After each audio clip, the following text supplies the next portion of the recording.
एक समय की बात है। एक बहुत बड़ा राज्य था। उस राज्य के राजा के पास बहुत सारा खजाना था, जिसकी वजह से उस राजा ने अपने महल को बहुत बड़ा बनाया था। और ऐसा बनाया था कि अगर युद्ध के दौरान दुश्मन राजा उस पर भारी पड़ जाए तो महल के भूल भुलैया वाले रास्ते से भाग सके या छुप सके। उस राजा ने अपनी बहुत बड़ी सेना बना ली थी और अपने सैनिकों को तरह तरह के हथियार भी दिए थे, ताकि वो युद्ध के दौरान दुश्मन राजा को उन हथियारों से हरा सके।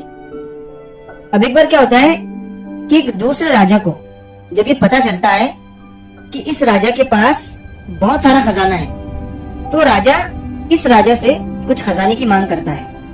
वो कहता है कि मुझे ना ही तुम्हारा राज्य चाहिए, ना ही तुम्हारी सेना चाहिए और ना ही तुम्हारा महल या हथियार चाहिए। तुम सिर्फ अपने शाही खजाने में से थोड़ा सा खजाना मुझे दे दो, जिसकी मुझे अभी जरूरत है। और अगर तुमने मुझे खजाना नहीं दिया तो फिर मैं तुमसे युद्ध करने के लिए तैयार हूँ। जब इस राजा को ये बात पता चलती है तो वो खजाना देने से मना कर देता है और युद्ध की तैयारी करने के लिए कहता है। तो ये जो राजा था, इसके पास तो तरह तरह के हथियार थे, बड़ी संख्या में सेना थी।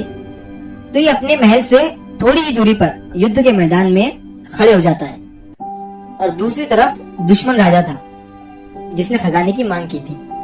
उसकी सेना बहुत कम थी और उसके पास ज्यादा हथियार भी नहीं थे। तो युद्ध शुरू होता है और जो दुश्मन राजा था, जिसके पास सेना कम थी, कम हथियार थे, वो राजा जीत जाता है और ये राजा हार जाता है। तो अब जैसा कि उस दुश्मन राजा ने कहा था कि मुझे कुछ नहीं चाहिए, बस तुम्हारे शाही खजाने में से थोड़ा खजाना चाहिए, तो अपने वादे के मुताबिक खजाना लेकर वहां से चला जाता है। अब इस राजा के 2-3 और भी युद्ध होते हैं, लेकिन हर युद्ध में ये राजा हारता ही जा रहा था। वो राजा समझ नहीं पा रहा था कि वो कमी कहाँ कर रहा है। उसके पास ज्यादा सेना थी, तरह तरह के हथियार थे, छुपने के लिए महल था, सब कुछ था, लेकिन फिर भी वो हर बार हार ही रहा था। हमारी लाइफ में भी ऐसी होता है, सब कुछ होता है लेकिन फिर भी हम बार बार हारते जाते हैं, गिरते जाते हैं। तो अभी देखो ये राजा को समझ में क्या आता है। तो अब उस राजा के समझ में आता है कि वो कमी कहाँ कर रहा है। अब वो राजा क्या करता है कि उसका जो युद्ध का मैदान था वो उसकी जगह बदल देता है और उनके गांव के पास एक बड़ी सी नदी थी। वो उस नदी के दूसरे साइड में अपना नया युद्ध का मैदान बनाता है और उस नदी पर एक बड़ा सा ब्रिज बनाता है।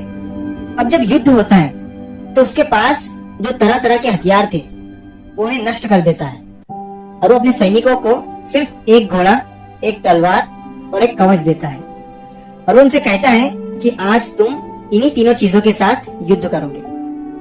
जब पूरी सेना वो ब्रिज पार करके नदी के दूसरे साइड युद्ध के मैदान में पहुंचती है तो राजा पीछे पलटता है और वो उस पूरे ब्रिज को जला देता है। जब सैनिक ये देखते हैं तो वो राजा से कहते हैं कि राजा साहब, आपने ये क्या किया? यही एक ब्रिज तो था जहां से हम निकल सकते थे। तो राजा सारे सैनिकों की तरफ देखता है और कहता है कि अब हमारे पास यहाँ से भागने का कोई रास्ता नहीं है।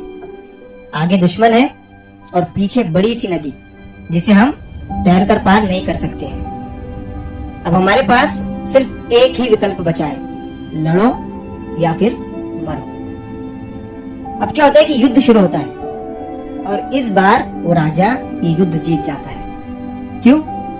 क्योंकि उन सबके पास एक ही ऑप्शन बचा था, एक ही विकल्प बचा था, लड़ना या फिर मरना। और हर एक सैनिक इस बार अपनी पूरी जी जान से लड़ा, क्योंकि उनके दिमाग को पता था कि अब भागने का कोई रास्ता नहीं बचा है।